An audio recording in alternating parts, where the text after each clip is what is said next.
welcome to the Deep Dive. Today, we're taking a journey right back to the beginning. Yeah, really foundational concept. Exactly. We're exploring the meaning behind the tree of knowledge of good and evil. We'll be looking at insights from Genesis all the way through Revelation. Mm-hmm.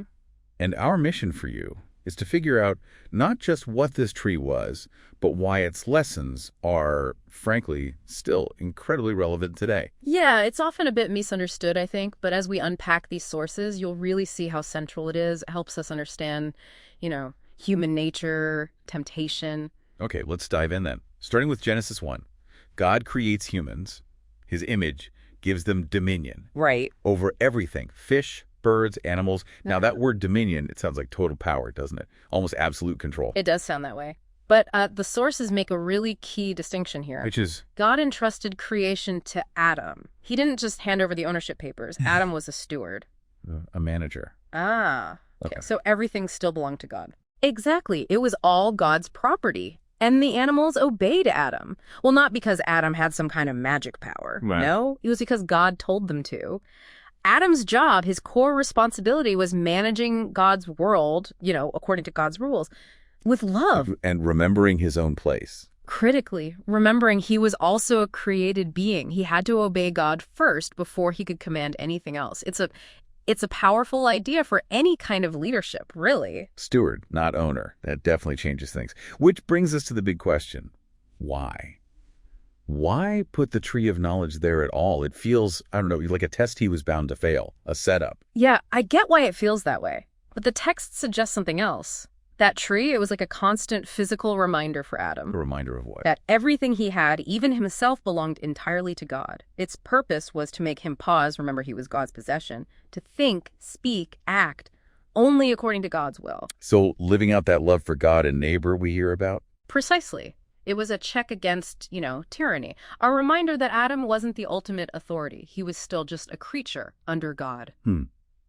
That makes sense. Right. Understanding that reverence was key to ruling well. It was the path to genuine love and good governance, according to these sources.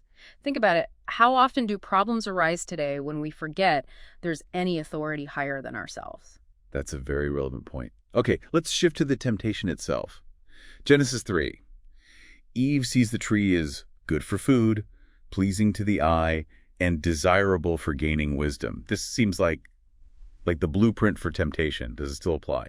It's incredibly universal. The sources connect this threefold pattern directly to Jesus' temptations in the desert. Matthew 4, right? Yeah, and also to 1 John, where it talks about the lust of the flesh, lust of the eyes, and the pride of life. Even to the fall of Babylon in Revelation, it keeps showing up. So break that down. Good for food. That's the lust of the flesh, the pull of earthly pleasure, comfort, immediate gratification, turning stones into bread, prioritizing the physical over the spiritual, sometimes leading to kind of vulgar things, the sources say. Okay, and pleasing to the eye. Lust of the eyes. That's the draw of visible power, status, worldly glory, like being offered all the kingdoms of the world. If you just bow down. Right. Sacrificing the unseen for the seen. It can lead towards idolatry, even what the texts call abominable things. And last one, desirable for gaining wisdom. That maps to the pride of life.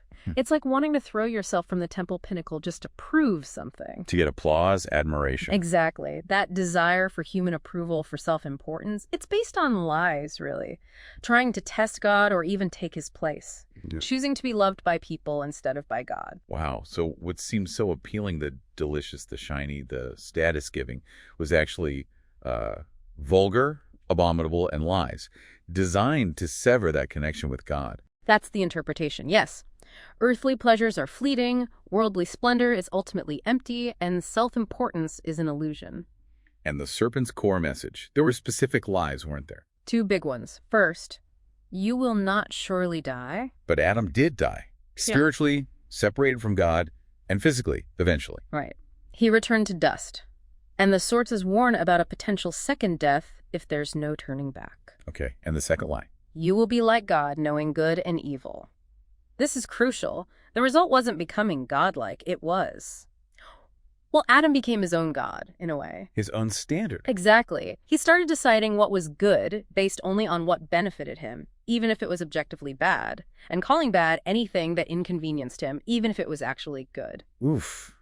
That attempt to be your own master, defining good and evil for yourself. That's the heart of it, isn't it? That's presented as the essence of sin, yes. Living for the flesh, the eyes, the pride. Caring only for yourself, not God, not your neighbor. So we've journeyed from Adam's role as steward to the tree as a reminder, and through the mechanics of that first temptation, seeing how it echoes even now. It really does lay bare traps we still encounter. Which leads to a final thought, maybe something for you to reflect on. Yeah. What actually happens day to day when you decide what's good or bad just based on how it affects you personally?